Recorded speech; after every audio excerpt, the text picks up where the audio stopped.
Իհարկե ակնհայտ ապօրինի եւ ակնհայտ անհիմն մեղադրանք է, ընդհանրապես հանցագործության հետ կապ չունի։ Ընդ որում սա մեր դիրքորոշումը մենակ չի, սա դատախազության դիրքորոշումն է եղել, քննչական մարմնի դիրքորոշումն է եղել, միջև այն պահը, երբ վարչապետը սկսել է թիրախավորել Միքայել Սրբազանին։ Ինչ եմ ասում միջև այդ պահը, որովհետեւ այդ ժամանակագրությունը շատ հստակ է։ Իրենք ինչ են ասում, դատախազությունը ասում է իբր թե 2025 թվականի հունիսի 21-ի այդ հայտարարություններ եւս հանդիսացել է սրա համար հիմք, բայց ուրեմն հունիսի 4-ին իրենք այս process-ը արդեն սկսել են, դատախազությունը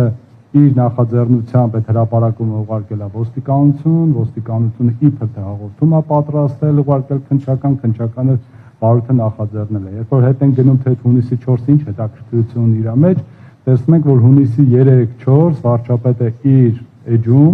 ուղիղ թիրախավորում էր Միքայել Սրբազանին։ Այսինքն, եթե ընդհանրապես հոգևորականության հետ էր կապված ամեն ինչը,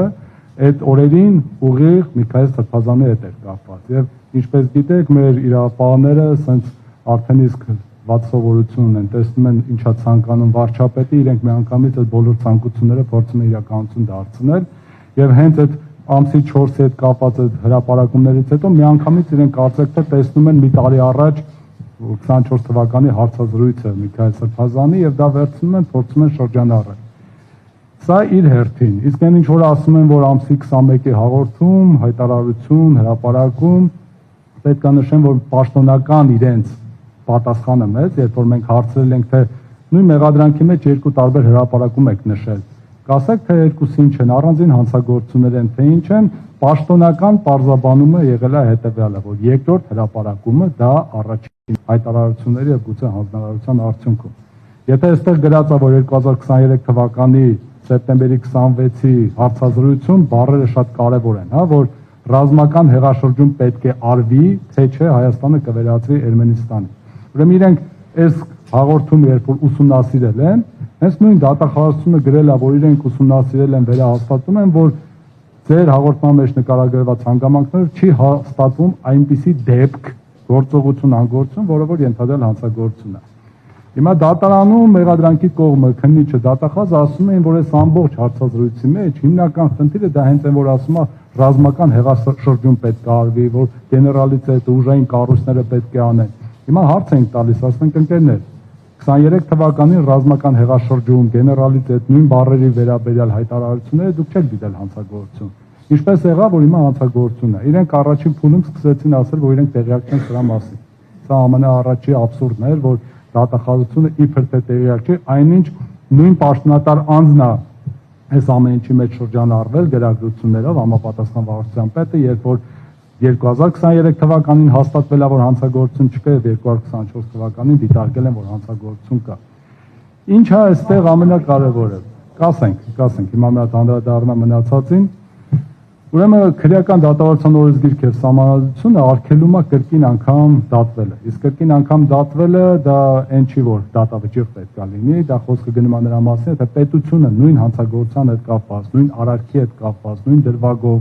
գտնում է, որ անձի արարքում հանցագործություն չկա եւ քրեական հետապնդում չի արություն նրա նկատմամբ։ Ուրեմն քանի այդ որոշումը ուժի մեջ է, չի կարա պետությունը նույն հանգամանքներով անձի նկատմամբ նորից վարույթ հարուցի։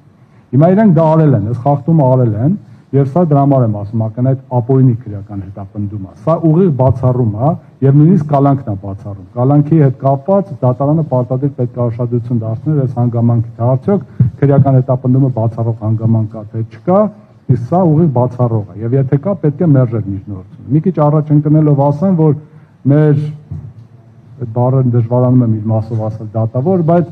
դատավոր Մասիս Մելքոնյանը բացարձակապես չէր տիրապետում այս իրավական նորմերին, ինչի հետ կապված նրան բացառք ենք հայտնել անձեռնահասության հիմնավորմամբ, որովհետև երբ որ նրան ասում էինք, որ դու պարտավոր, ավելին ասեմ, միջնորդեցինք, ասենք քննչական մարմնից եւ դատախազությունից պահանջի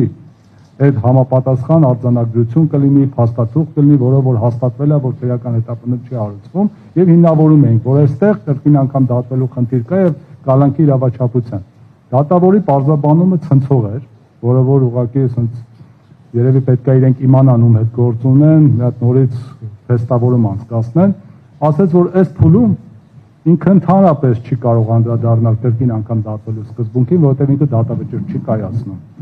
իր պատկերացնում սա միայն դատավճռով է, իհարկե պարզաբանեցինք երկար, փորձեցինք բացատրել, թե սա ինչ է, եւ երկրորդը, որ սա ընդհանրապես կապ չունի կալանքի հետ, այնինչ կալանքի քննարկման ժամանակ այս հարցը ամենաառանցքային նշանակությունը ունի։ Հետևաբար, ինչպես նշեցի, ասենք, որ դու անձեռնահաս ես եւ չես տիրապետում իրավական գիտելիքների կալանքի միջնորդությունը քննելու հետ կապված, բայց պարզ էր, որ ինքը մերժելու էր միջնորդությունը, որովհետեւ խնդիր ուներ րոպե առաջ այս հարցը հասցնել այն կետին, որտեղ որ ինքը գտնում է։ Հիմա տեսեք, հաջորդ հարցը։ Իրանք երբ որ խոսում են երկրորդ դրվագի մասին, եթե ինքնին առանձնացնենք 25 թվականի հունիսի 21-ի հարցազրույց, այդտեղ շատ պարզ ասում է, որ ես իշխանություն զավթելու կոչ չեմ արել։ Ես ասել եմ, որ պետք է այդ անձին մեկուսացվի, այսինքն ուժային կառույցները պետք է մեր երկիրը կոպիտ ասած փրկեն, ընդ որում իր հարցազրույցների ժամանակ ինքը անդադար շեշտադրումներ է անում, որ ինչ է նշանակում Արարատը տանք հանգիստ ապրենք, Արցախը տանք հանգիստ ապրենք, սա տանք հանգիստ ապրենք, եւ տանում է նրան, որ այստեղ դավաճանական քայլեր է տեսնում։ Հիմա բոլորիս համար եմ այս հարցը բարձրացնում։ Այսինքն Հայաստանի Հանրապետության քաղաքացիները, եթե այս ամեն ինչի վերաբերյալ օրինակ մի մասը ունի մոտեցում, որ իշխանությունը դավաճանական քայլեր է անում, եւ արդար դրա մասին խոսում է ու ասում է, որ ուժային կառույցները այդ ոմացան պարտադիր պետք է արձագանքի։ Եվ եթե դավաճանություն է, ուրեմն պետք է անձը ձերբակալվի։ Հիմա եթե որևէ մեկը դրա մասին բարձրաձայն է, նշանակում է, որ դուք էլ եք կոչ անում, որ իշխանությունը զավթեն։ Այնինչ սա ազատ խոսք է, սա քննադատություն է, ինչի մասին Միքայել Սրբազանը նաև հայտնեց եւ հայտնել է միշտ, եւ իր խոսքում ասում է, որ պատերազմական ժամանակից դեռևս դրա մասին ասում է։ Հիմա եկեք նորից փորձեմ ավելի մատչելի ասեմ, որպեսզի մեր հանրությունը եւս հասկանա։ Տեսեք, եթե 2020 թվականից սկսած Միքայել Սրբազանը նույն բանի մասին խոսում է։ Եթե խոսեց 20 թվականին 21, 22, 23, 24, 25, հիմա պետք է հասկանալ, եթե դու 24-ն ու 25-ը դիտարկել եք կրկնություն, արցածակում ինչի 24-ն ու 25-ն էլ 23-ի կրկնությունը չի, ինչի 23-ն էլ 22-ի կրկնությունը չի, որովհետև բոլորը նույն մտքերն են։ Հիմա այստեղ է հարցը, որ ոնց է ստացվում դատախազություն եւ քննչական մարմին, որ մի անգամ, քանի դեռ վարչապետը չէր թիրախավորել հոգեվորականներին, ձեր մոտ սա նորմալ է, որևէ հանցագործություն չկար։ Հենց թիրախավորեց, միանգամից վերածվեց հանցագործության։ Բայց սա էլ եթե մի կողմ թողնենք, տեսեք, պետությունը հանձնես դատախազության պաշտոնապես ասել է, որ այդ կոչերը, ինչ որ դու ասել ես, իր մեջ հանցագործության տարեր չի պարունակում։ Հիմա քաղաքացին դա իմանալով կարող է ազատ շարունակել նույն մոտեցումը, ասել, որ ես քանի որ որևէ հանցագործություն չի պարունակում, նույն ոգով շարունակի։ Եթե դու պետություն դա ասել ես, հակառակը անելու իրավունք չունես, բայց իրենք տեսնում ենք, որ կոնկրետ քաղաքական ենթատեքստ ունեցող իրավիճակ են ստեղծել եւ որոշել են անձին կալանավորել, ինչի մասին նրանք բոլորը քաջատեղյակ էին, որովհետեւ դատական նիստի ժամանակ մեր որևէ հարցի, որևէ իրավական պատասխան հնարավոր չի եղել լսել, բոլորը խուսափում էին, որ ինչ գրած է միջնորդության մեջ գրված է։ Այդ թվում դատախազերից, այդ թվում քննիչից, որովհետեւ Արգամ Դալաքյանն էր մասնակցող դատախազը։ Իրենք խնդիրը ինչու՞մ է, երբ որ մենք մրցակցում ենք դատարանում, ուրեմն իրենք պարտավոր են իրավական հարցերին իրավական պատասխաններ տալ, բայց իրենք ասում են, որ մենք տեղյակ չենք։ Հիմա հարցը առաջանում, ասում ենք, իսկ հնարավոր է, որ դուք ծանոթանաք այդ առաջին քրեական վարույթ չնախաձեռնելու մասին այդ փաստաթղթին եւ նյութերին եւ այլ կարծիք հայտնեք։ Միանգամից ասում են, չէ, հնարավոր չի։ Հիմա հարցը ցակում, ինչի։